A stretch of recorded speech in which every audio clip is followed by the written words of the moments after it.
Bien, bonjour à vous. Je suis Sophie Poirier, fondatrice de Tria Conscience. La présence humaine au cœur des relations professionnelles, c'est notre sujet aujourd'hui. Aujourd'hui, moi, j'aimerais prendre un moment pour réfléchir avec vous à un sujet qui semble de plus en plus important dans le monde professionnel, mais aussi dans nos relations humaines en général.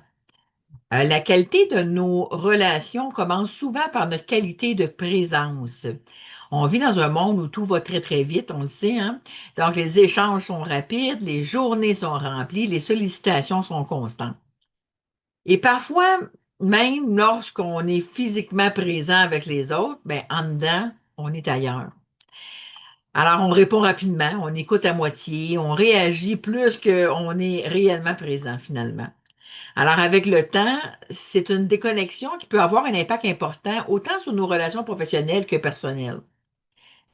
Parce que, au-delà des compétences techniques, des performances et des résultats, il existe quelque chose qui influence profondément la qualité de nos relations. Et c'est notre façon d'être présent, justement. Alors, souvent, dans les milieux professionnels, on parle beaucoup de productivité, d'efficacité, de rendement, de compétences techniques, de gestion, de performance, mais beaucoup plus rarement de qualité de présence, d'écoute réelle, de conscience relationnelle ou d'intelligence émotionnelle. Pourtant, c'est souvent ces éléments-là qui influencent le climat de travail, la qualité des échanges, la collaboration, le sentiment de sécurité, puis même le bien-être psychologique des équipes. Alors, une personne peut être extrêmement compétente techniquement, mais si elle communique constamment dans la tension, la fermeture ou la réactivité, ça influence inévitablement les relations qui sont tout autour d'elle. À l'inverse, une personne qui développe une présence plus consciente peut parfois transformer vraiment un climat relationnel simplement par sa façon d'écouter, d'accueillir et d'être présente. Et je pense que plusieurs personnes vivent aujourd'hui une forme de fatigue émotionnelle, pardon, relationnelle. Pas seulement une fatigue physique, mais c'est une fatigue qui est liée au fait d'être constamment dans la rapidité, la pression, les attentes, la surcharge mentale et parfois même une forme de déconnexion de soi. C'est dans cet état que tout devient plus difficile, hein, comme ça devient difficile d'écouter réellement, d'être disponible, d'accueillir nos émotions ou de communiquer avec stabilité. Et souvent, le corps commence déjà à envoyer plusieurs signaux. On a des signaux de fatigue, d'irritabilité, de tension, de perte d'énergie, de surcharge mentale, la difficulté de concentration. Alors, le problème, c'est que plusieurs personnes attendent d'être complètement épuisées avant de commencer à écouter ce qui se passe à l'intérieur. Mais le corps pense souvent bien avant.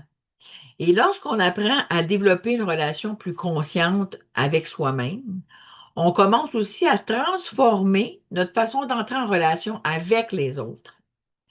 Donc, la qualité de présence commence d'abord par la relation à soi, parce que lorsqu'une personne est constamment coupée de ses besoins, de ses limites, de ses émotions et de son état intérieur, bien, ça influence automatiquement sa façon de communiquer et d'interagir.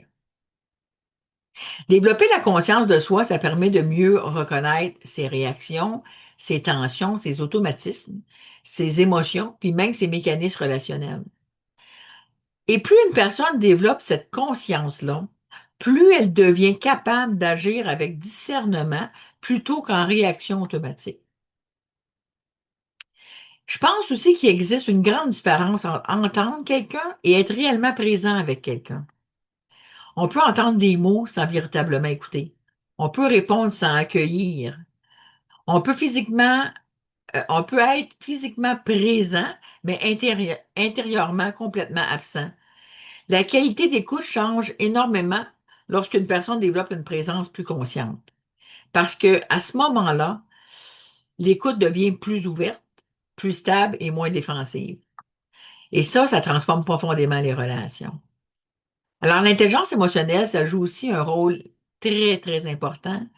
Les émotions influencent constamment notre ton, nos réactions, notre patience notre disponibilité, notre façon de collaborer, puis même nos décisions.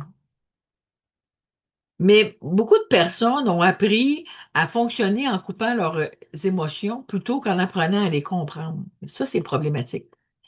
Développer l'intelligence émotionnelle, ça ne veut pas dire devenir parfait au niveau émotionnel. Ça signifie plutôt apprendre à reconnaître ce qui se passe en nous avec davantage de conscience. Et cette capacité peut profondément améliorer les relations, la communication et le climat humain dans des milieux professionnels. Je pense aussi que plusieurs organisations ça commencent tranquillement à comprendre quelque chose d'important. Les compétences humaines, ce n'est plus secondaire. Ça devient essentiel parce qu'un environnement de travail sain, ça repose pas seulement sur des objectifs, des résultats ou sur des performances. Ça repose aussi sur la qualité des relations, le respect, la sécurité relationnelle, l'écoute et la qualité de présence des personnes qui vont composer cet environnement-là. Et c'est des compétences qui peuvent se développer.